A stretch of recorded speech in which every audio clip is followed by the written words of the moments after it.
একটি কবিতা লেখা হবে। তার জন্য অপেক্ষার উত্তেজনা নিয়ে লক্ষ লক্ষ উন্মত্ত অধীর ব্যাকুল বিদ্রোহী শ্রোতা বসে আছে ভোর থেকে জনসমুদ্রের উদ্যান সৈকতে। কখন আসবে কবি? এই শিশু পার্ক সেদিন ছিল না, এই বৃক্ষে ফুলে শোভিত উদ্যান সেদিন ছিল না, এই তন্দ্রাচ্ছন্ন বিবর্ণ বিকেল সেদিন ছিল না।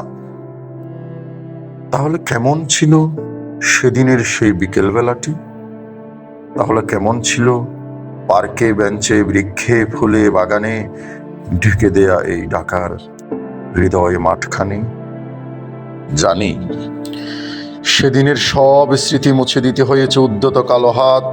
তাই দেখি কবিহীন এই বিমুখ প্রান্তরে আজ কবির বিরুদ্ধে কবি, মাঠের বিরুদ্ধে মাঠ, বিকেলের বিরুদ্ধে বিকেল, উদ্যানের বিরুদ্ধে উদ্যান, মার্চের বিরুদ্ধে মার্চ।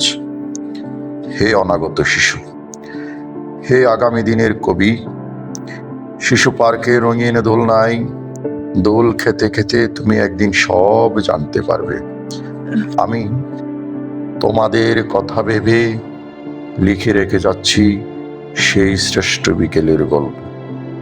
সেই উদ্যানের রূপ ছিল ভিন্নতর, না পার্ক, না ফুলের বাগান, এসবের কিছুই ছিল না।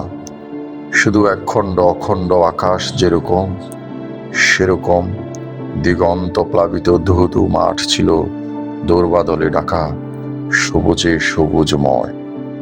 আমাদের স্বাধীনতা প্রিয় প্রাণের সবুজ এসে মিশেছিল এই ধুধু মাঠের সবুজে।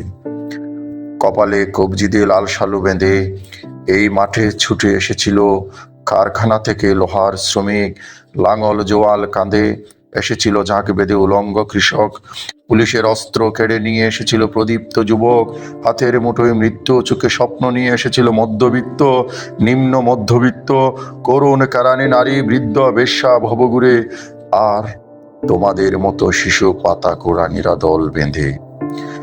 একটি কবিতা পড়া হবে, তার জন্য কি ব্যাকুল প্রতীক্ষা মানুষের। কখন আসবে কবি? কখন আসবে কবি? শত বছরের শত সংগ্রাম শেষে রবীন্দ্রনাথের মতো দৃপ্ত পায়ে হেঁটে অতঃপর কবি এসে জনতার মঞ্চে দাঁড়ালেন। তখন পলকে দারুণ ঝলকে তরিতে উঠিল জল, হৃদয়ে লাগিল দোলা, জনসমুদ্রে জাগিল জোয়ার, সকল দুয়ার খোলা। কেরুদে তাহার বজ্র কণ্ঠবাণী, গণসূর্যের মঞ্চ কাঁপিয়ে কবি শোনালেন তার অমর কবিতাখানি।